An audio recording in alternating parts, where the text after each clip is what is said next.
All right, we're back. I want to take a look at factoring trinomials. There are a million ways to do it if you look it up online. There are two methods that I use. One I'm so used to using, it's a lot quicker in my opinion because I do it, but it's not really based on like any concrete math that you can prove. It's just a method that works. It's called the Berry method. I'll do that in another video. This time around, though, I want to make sure that I factor using legitimate math because I am a math teacher, right? We want to make sure we do that. Make sure you learn the math, and then you can maybe find some shortcuts. So, one way to factor trinomials is by grouping them together. But if you remember when we had grouping, there had to be like four pieces to kind of organize it. So, ultimately, what you're going to do in this process when you have a trinomial is that you're going to take this piece and you're going to break it into two different things. Boom and boom. All right. Let's just get to it. I think it's a little easier just to do.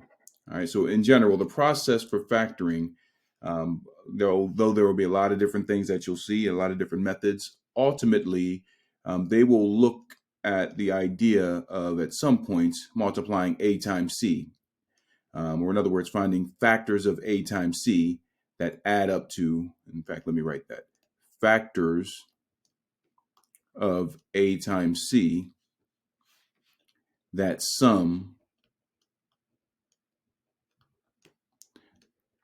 to b.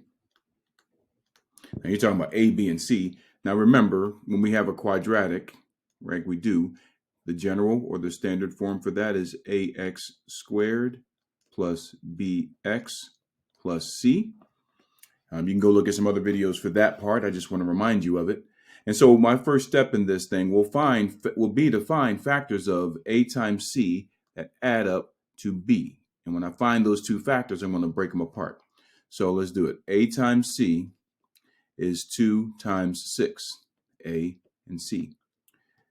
That's really just 12 when I multiply it. So I'm looking for two factors of 12 that add up to 13. Well, 12 times 1 does that. So 12 times 1 gives me 12. When I add 12 plus 1, I get positive 13. Excellent. That's what I want. So let me write this out again. This 2x squared, not bothering with it, but I can rewrite 13x as a positive 12 because it's a positive 12x and a positive 1x. So these two together give me that 13x. I'm just going to bring down that plus 6. So all I did was find factors of a times c that add up to b. B is 13, so 12 plus 1 is 13. I wrote it out there. Now we can go back to our method of factoring with grouping because we have 1, 2, 3, 4 pieces. If it helps, you can kind of do that to keep yourself straight. If I do that, I see that between these two pieces, I have a common factor of 2x. When I pull it out of here, I'm left with just x plus. When I pull it out of here, I have 6. Beautiful. Now let me take a look at this one. What I can pull out of both of those is a positive 1. And when I do that, I have x plus 6 again, which is exactly what I want. That's a 6. That is also a 6. So when I look at that, I have my common factor of x plus 6. So now we're just right in the midst of using factoring by grouping, which is another video. But what's left is 2x from this piece plus 1 from this piece. And there I am. Those two items multiplied together would give me this. That's my check. That's how you factor. All right. Let me scroll down a little bit. Size is fine. Let me scroll down. I'm going to do another one here.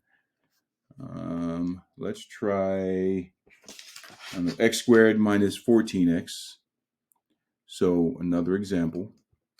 X squared minus 14x. And let's do plus 45. Plus 45.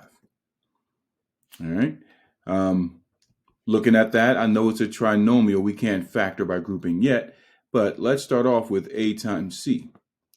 A times c is 1 times 45. I get 1 from here, positive 45 from there. When I do that math, I get 45 when I just multiply them.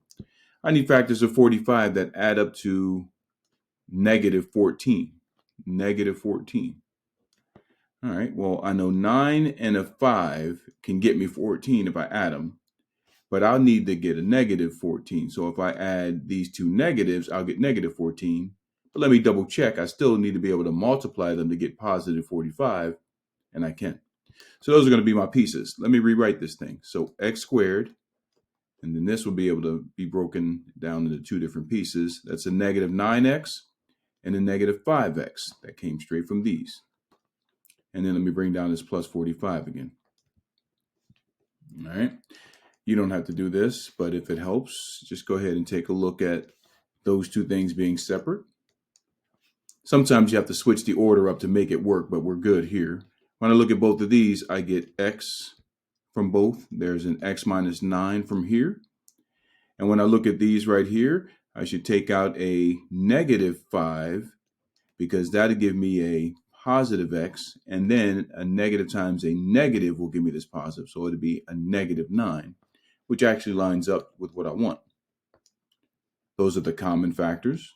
So as a part of factoring by grouping, I pull those together. And then what's left? Well, in this piece, I have just this x right here. In this piece, all I have is just this negative 5 right here. And I'm done. All right, that's factoring trinomials. There are, like I said, many ways of doing it.